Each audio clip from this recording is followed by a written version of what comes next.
Hello guys and welcome back to the channel. Today we are talking about daily habits that have changed my life. Good habits are essential for a productive and happy life, and I know we all want to get better, so today I want to share with you the things I do to make sure every day is a good day. Firstly, it's 10,000 steps a day.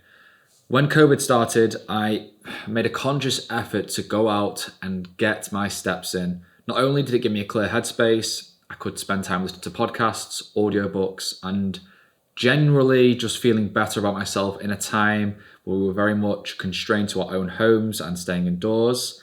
Not only is it good for your cardiovascular, I think the almost meditative thing of being outdoors with your own thoughts is really important for anyone.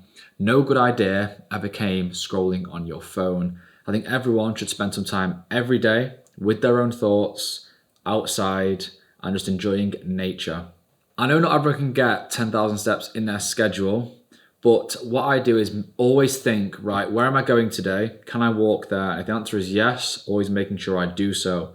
Fortunately, at the moment, I walk to my parents' house every day to borrow their car so I can drive to the gym. It's about 3.5k. So fortunately, I'm killing two birds with one stone. I would just say when it's your lunch break, if you get an hour, you can cover about 5k in an hour. So it's just building up these daily habits to think, right, we've got an hour now. What should we do? Oh, let's go for a walk. So secondly, we have got training / the gym. If I wasn't a DJ, I'd probably do something to do with fitness. If you follow me on Instagram, you'll have seen I do like a good workout. Ever since about the age of 16, I've done some form of training. Even before that, I was really into sport.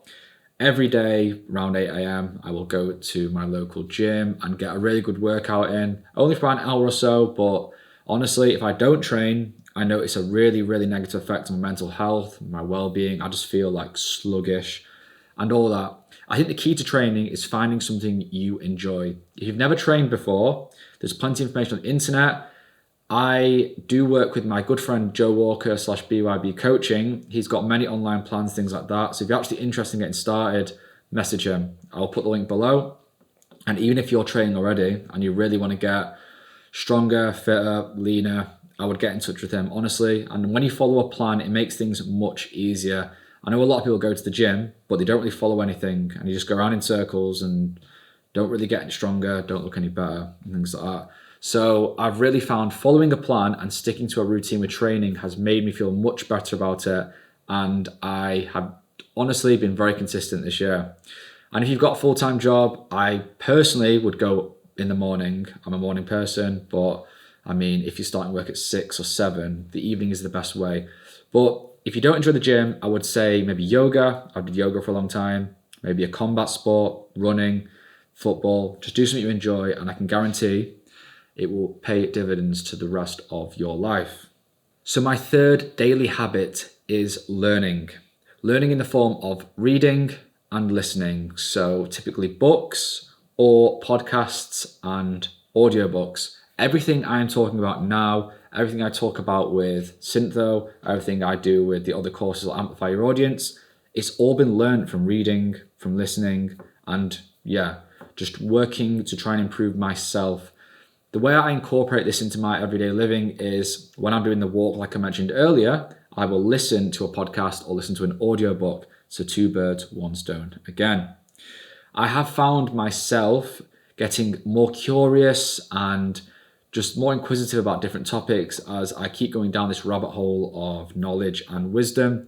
If you've never ever listened to a podcast or an audiobook before, I will link some below that I like, but obviously there's Joe Rogan. I really like Modern Wisdom, James Smith, Tim Ferriss.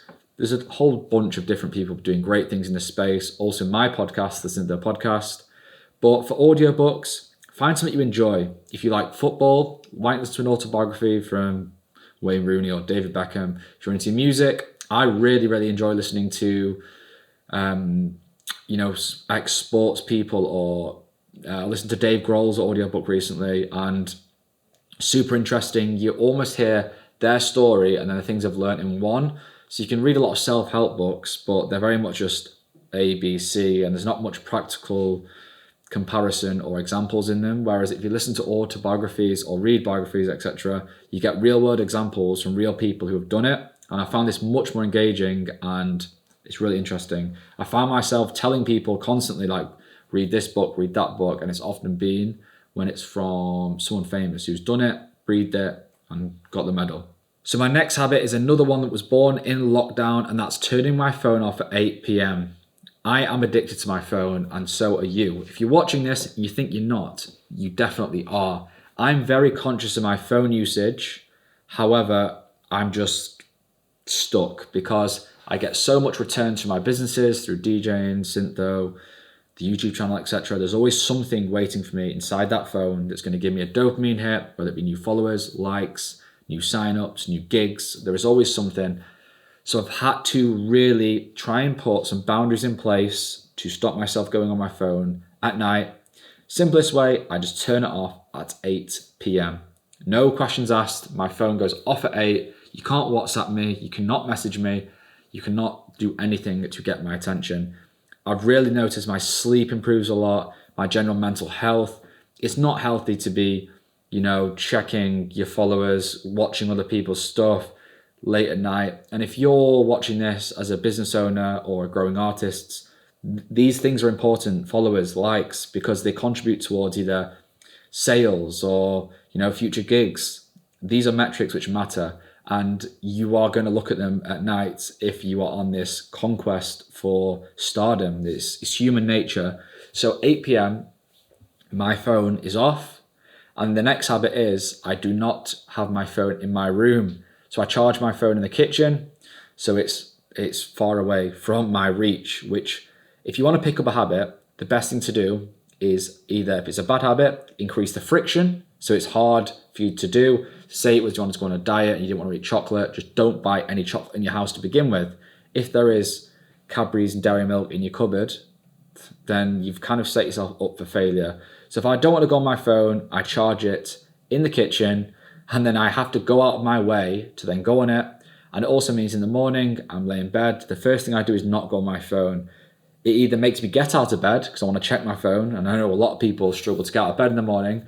So it's a double-edged sword in the morning. I have to get out of bed to go and check the phone, and it also means that I won't lie in bed scrolling. And I can remember a few years ago where I would actually wake up and go on my phone for like half an hour. And people that do that, I'm like, it makes me feel dirty going on my phone inside my bedroom now. I have no TV in my bedroom either, so it's a digital-free zone. I would highly recommend you doing the same. Everyone could benefit more from that headspace and relaxing. You'll sleep better, less stress, the drill.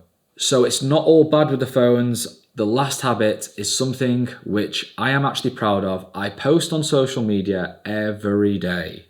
Some people may say, like, why would you do that? Well, like I mentioned before, if you're trying to grow anything, even if you're not trying to grow something right now, I would think in the future, if you want to have some kind of free life or financial freedom, etc., you probably need to grow a business yourself.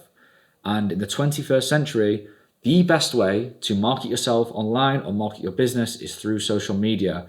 Instagram, TikTok, Facebook, email, all of these things, they involve being on your phone. And if you post on social media every day, good things will happen for whatever you're trying to grow. One, it forces you to think about what you're trying to do more. I have to think every day, what can I post to add value today? I'm either going to entertain or I'm going to educate. These are the two things I think about. This video is educating you, hopefully also entertaining you. You should be able to do that if you want to grow something. I think it's really important to get comfortable as well posting online and going out and making noise about whatever you're trying to do. Obviously, it doesn't come natural to everyone. Talking on the camera did not come natural to me. I have practiced this a lot of times now, and I still remember the first ever time I recorded a video and I was like super shaky, super edgy, constantly saying like, ifs, buts, ums. Hopefully I've got better. But this, oh my God, I've just tripped on myself. I want to keep this bit in because look, we all fuck up. And at the moment, I would say the hot thing is TikTok. Famous entrepreneur Gary Vee has said, post something on TikTok 3 times a day, which adds value to people's lives, and great things will happen to you. He's a super successful dude who is very open about what he believes people can do to be successful. And it's something I'm trying to work on now is TikTok. There is never going to be a chance like it to grow something so quick with the algorithm it has got. So guys, there are some daily habits which have changed my life. And I believe if you incorporate all of these into yours, good things will happen. There are obviously other things which I do day to day, but these are some of the fundamentals which come to mind straight away when I think about what has helped me achieve the goals I want to achieve and what's going to help me achieve the goals that I want to achieve in the future. If you've enjoyed this video, please like, comment, and subscribe. Please comment below any thoughts, and obviously tell a friend. Thanks for watching, guys.